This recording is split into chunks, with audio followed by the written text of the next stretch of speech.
Hello ಗೆಳೆಯರೆ, SSLC exam result ಪ್ರಕಟಣೆ ಆಯಿತಾ ಇಲ್ವಾ ಅದ್ರ ಬಗ್ಗೆ ಸಂಪೂರ್ಣವಾದ ವಿವರಣೆ ಕೊಡ್ತೀನಿ. ಯಾವಾಗ ಆಗುತ್ತೆ, ಯಾವ ಸಮಯಕ್ಕಾಗುತ್ತೆ, ಯಾವೊಂದು ವಿದ್ಯಾರ್ಥಿಗೆ ಯಾವಷ್ಟು ವಿದ್ಯಾರ್ಥಿಗಳು ಪಾಸ್ ಆಗಿದ್ದಾರೆ, ಎಷ್ಟು ವಿದ್ಯಾರ್ಥಿಗಳು ಫೇಲ್ ಆಗಿದ್ದಾರೆ ಮತ್ತು ಎಕ್ಸಾಮ್ 3 ಇದು ಪ್ರತಿಯೊಂದು ಅಪ್ಡೇಟ್ ಆದರೆ ಈ ಒಂದು ವಿಡಿಯೋದಲ್ಲಿ ಕೊಡ್ತೀನಿ. ಅದಕ್ಕಿಂತ ಮುಂಚೆ ನಮ್ಮ ಚಾನಲ್ಗೆ ಸಬ್ಸ್ಕ್ರೈಬ್ ಆಗಿಲ್ಲ ಅಂದರೆ ಸಬ್ಸ್ಕ್ರೈಬ್ ಆಗಿ ನೋಡಿ. ಯಾಕಂದರೆ ಸಾಕಷ್ಟು ವಿದ್ಯಾರ್ಥಿಗಳು ನೋಡ್ತಾ ಇದ್ದಾರೆ, ಚಾನಲ್ಗೆ ಸಬ್ಸ್ಕ್ರೈಬ್ ಆಗ್ತಿಲ್ಲ. ನಿಮ್ಮ ಒಂದು ಸಪೋರ್ಟ್ ತುಂಬಾ ಇಂಪಾರ್ಟೆಂಟ್. ಯಾಕಂದರೆ ಯಾರು ಕೊಡ್ತಿರಲ್ಲ ಟೈಮಲ್ಲಿ ಒಂದು SSLC ಎಕ್ಸಾಮ್ ರಿಸಲ್ಟ್ ಅಪ್ಡೇಟ್ ಕೊಡ್ತಾ ಇದ್ದೀವಿ ಮತ್ತು SSLC 3ಗೆ ಮತ್ತು ಮುಂದೆ ಬರುವಂಥ ಸ್ಕಾಲರ್ಶಿಪ್ ಅಪ್ಡೇಟ್ ಆದರೂ ಕೊಡ್ತಾ ಇರ್ತೀವಿ. ಅದಕ್ಕೆ ಒಂದು ಚಾನಲ್ಗೆ ಸಬ್ಸ್ಕ್ರೈಬ್ ಆಗಿದೆ.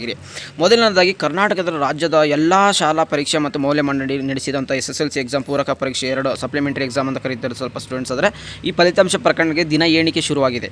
ಖಂಡಿತ ನೀವು ಆಲ್ರೆಡಿ ರಿಸಲ್ಟ್ ನೋಡ್ತೀರಾ. ಈ ಪರೀಕ್ಷೆಯಲ್ಲಿ ಭಾಗವಹಿಸಿದ 3,16,000ಕ್ಕೂ ಹೆಚ್ಚು ವಿದ್ಯಾರ್ಥಿಗಳು ತಮ್ಮ ಫಲಿತಾಂಶ ನಿರೀಕ್ಷೆಯಲ್ಲಿ ಕಾದು ಕುಳಿತಿದ್ದಾರೆ ಅನ್ನೋದಾದರೆ ಎಲ್ಲರಿಗೂ ಗೊತ್ತಿದೆ. ಈ ಕಳೆದ ಮೇ 26ರಿಂದ ಮೇ 31ವರೆಗೂ ರಾಜ್ಯದ ವಿವಿಧ ಪರೀಕ್ಷಾ ಕೇಂದ್ರಗಳಲ್ಲಿ ಪರೀಕ್ಷೆ 2 ನಡೆಸಲಾಗಿತ್ತು. ಇದೀಗ ಲಕ್ಷಾಂತರ ವಿದ್ಯಾರ್ಥಿಗಳು ಫಲಿತಾಂಶ ನಿರೀಕ್ಷೆಯಲ್ಲಿದ್ದು ಶಾಲಾ ಪರೀಕ್ಷೆ ಮತ್ತು ಮೌಲ್ಯ ಮಂಡಳಿ ಮೂಲಗಳಿಂದ ಪೂರಕ ಪರೀಕ್ಷೆ 2ರ ಫಲಿತಾಂಶ ಪ್ರಕಟಣೆ ಕುರಿತು ನಿಖರ ಮಾಹಿತಿ ಲಭ್ಯವಾಗಿದೆ. ಏನಪ್ಪ ಅದರ ಒಂದು ಮಾಹಿತಿ ಅಂತ ಕೇಳಿದ್ರೆ, ನೀವು ಮೊದಲನೇದಾಗಿ ರಾಜ್ಯದಲ್ಲಿ 5 ಬಾರಿ ಮಳೆ, ಅದಕ್ಕಿಂತ ಮುಂಚೆ ಅನುತ್ತೀರ್ಣವಾದ ವಿದ್ಯಾರ್ಥಿಗಳ ಸಂಖ್ಯೆ ಏರಿಕೆ ನೋಡಿ. ಒಂದು ಯಾರು ಫೇಲ್ ಆಗಿದ್ದಾರೆ ಆ ಒಂದು ವಿದ್ಯಾರ್ಥಿಗಳ ಸಂಖ್ಯೆ ಹೆಚ್ಚಾಗಿರೋ ಕಾರಣದಿಂದ 2025 SSLC ಪರೀಕ್ಷೆ ಬರೆದ 8,42,000 ವಿದ್ಯಾರ್ಥಿಗಳಲ್ಲಿ 5,24,000 ಲಕ್ಷ ವಿದ್ಯಾರ್ಥಿಗಳು ಪಾಸಾಗಿದ್ದಾರೆ. ಇನ್ನು ಒಟ್ಟಾರೆ ಪರ್ಸೆಂಟೇಜ್ ಅಂತ ಪರ್ಸೆಂಟೇಜ್ ಕೇಳಿದರೆ 62% ವಿದ್ಯಾರ್ಥಿಗಳು ಪಾಸಾಗಿದ್ದಾರೆ. ಇನ್ನು SSLC ಮುಖ್ಯ ಪರೀಕ್ಷೆಯಲ್ಲಿ 1 ಅಥವಾ ಹೆಚ್ಚು ವಿಷಯಗಳಲ್ಲಿ ಅನುತ್ತೀರ್ಣರಾದ ವಿದ್ಯಾರ್ಥಿಗಳು ಮತ್ತೊಂದು ಅವಕಾಶ ನೀಡುವ ಉದ್ದೇಶದಿಂದ SSLC ಎಕ್ಸಾಮ್ ಕೂಡ ನಡೆಸಲಾಗಿತ್ತು. ಈ ಬಾರಿ ಗ್ರೇಸ್ ಪದ್ಧತಿಯನ್ನು ರದ್ದುಗೊಳಿಸಿರೋದ್ರಿಂದ ಅನುತ್ತೀರ್ಣ ವಿದ್ಯಾರ್ಥಿಗಳ ಸಂಖ್ಯೆ ಹೆಚ್ಚಾಗಿದೆ. ಈ ಕಾರಣದಿಂದ ಪೂರಕ ಪರೀಕ್ಷೆ 2ರನ್ನು ಬರೆಯುವ ವಿದ್ಯಾರ್ಥಿಗಳಿಗೂ ಸಂಖ್ಯೆಗಳು ಹೆಚ್ಚಾಗಿದೆ. ಏನು ಗ್ರೇಸ್ ಮಾರ್ಕ್ಸ್ ಅನ್ನೋದಿದೆ ಅನ್ನೋ ತೆಗೆದಾಕಿರೋದು, ಅದರಿಂದನೇ ಒಂದು ಸಾಕಷ್ಟು ವಿದ್ಯಾರ್ಥಿಗಳು ಅದ್ರ ಫೇಲ್ ಕೂಡ ಆಗಿದ್ದಾರೆ. ಜೂನ್ 20ರ ಒಳಗೆ ಫಲಿತಾಂಶ 2ರ ಫಲಿತಾಂಶ ಪ್ರಕಟಣೆ ಆಗುವಂಥ ತುಂಬ ಸಾಧ್ಯತೆ ಇದೆ ಅಂತ ಈ ಒಂದು ಆರ್ಟಿಕಲ್ ಹೇಳ್ತಿರೋದು.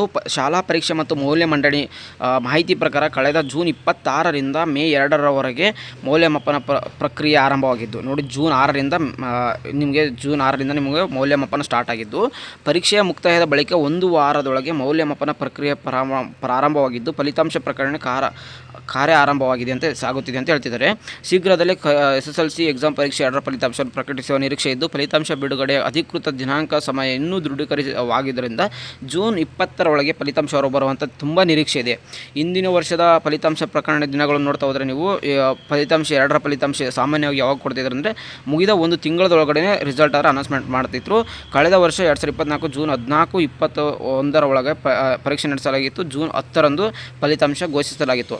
ಇವಾಗ ನಮ್ಮ ಜೂನ್ 10 ಆಗಿದೆ, ಆಲ್ರೆಡಿ 12 ಆಗಿದೆ ನೋಡಿ. 2023ರಲ್ಲಿ ಜೂನ್ 12 ಮತ್ತು ಜೂನ್ 19ರ ನಡುವೆ SSLC ಎಕ್ಸಾಮ್ 2ರ ಪರೀಕ್ಷೆಯನ್ನು ನಡೆಸಲಾಗಿತ್ತು.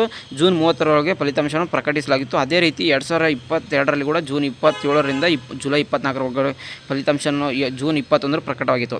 ಇವಾಗ ಫಲಿತಾಂಶ ಯಾವಾಗ ಬರುತ್ತೆ ಅಂತ ಕೇಳಿದ್ರೆ, ಕಳೆದ ಜೂನ್ 6ರಿಂದ ನಮ್ಮ ಒಂದು ವ್ಯಾಲ್ಯೂಯೇಷನ್ ಸ್ಟಾರ್ಟ್ ಆಗಿದ್ದು, ನಿಮ್ಮ ಈಗ ಇಂದಿನ ವರ್ಷ ಫಲಿತಾಂಶ ಪ್ರಕಟಣೆ ದಿನಾಂಕ ಗಮನಿಸಿದರೆ ಬಹುಶಃ ಇದೇ ವಾರ 3ನೇ ವಾರದಲ್ಲಿ ಬರುವಂಥ ಫಲಿತಾಂಶ ಪ್ರಕಟಿಸುವ ತುಂಬ ಸಾಧ್ಯತೆ ಇದೆ.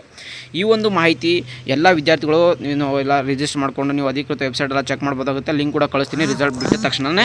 ಇನ್ನೂ ಸಾಕಷ್ಟು ವಿದ್ಯಾರ್ಥಿಗಳಾದರೆ ನಿಮ್ಮ ಈ ಮಾಹಿತಿ ಅದು ತಿಳಿದಿರಲ್ಲ, ನಿಮ್ಮ ಫ್ರೆಂಡ್ಸ್ ಜೊತೆ ಶೇರ್ ಮಾಡಿ. ಚಾನಲ್ಗೆ ಒಂದು ಸಬ್ಸ್ಕ್ರೈಬ್ ಆಗಿರಿ. ಅಪ್ಡೇಟ್ ಆದರೆ ಅಫಿಷಿಯಲ್ ಆಗಿ ಕೊಡ್ತಾ ಇರ್ತೀನಿ. ಲಿಂಕ್ ಬಿಟ್ಟಿದ ತಕ್ಷಣ ರಿಸಲ್ಟ್ ಕೂಡ ಕೊಡ್ತೀನಿ. ಚಾನಲ್ಗೆ ಒಂದು ಸಬ್ಸ್ಕ್ರೈಬ್ ಆಗಿ ನೋಟಿಫಿಕೇಶನ್ ಆನ್ ಮಾಡ್ಕೊಂಡಿರಿ. ಖಂಡಿತ ನಿಮಗೆ ರಿಸಲ್ಟ್ ಆದರೆ ಬಂದ ತಕ್ಷಣ ನಿಮಗೆ ಮಾಹಿತಿ ಆದರೆ ತಿಳಿಯುತ್ತೆ.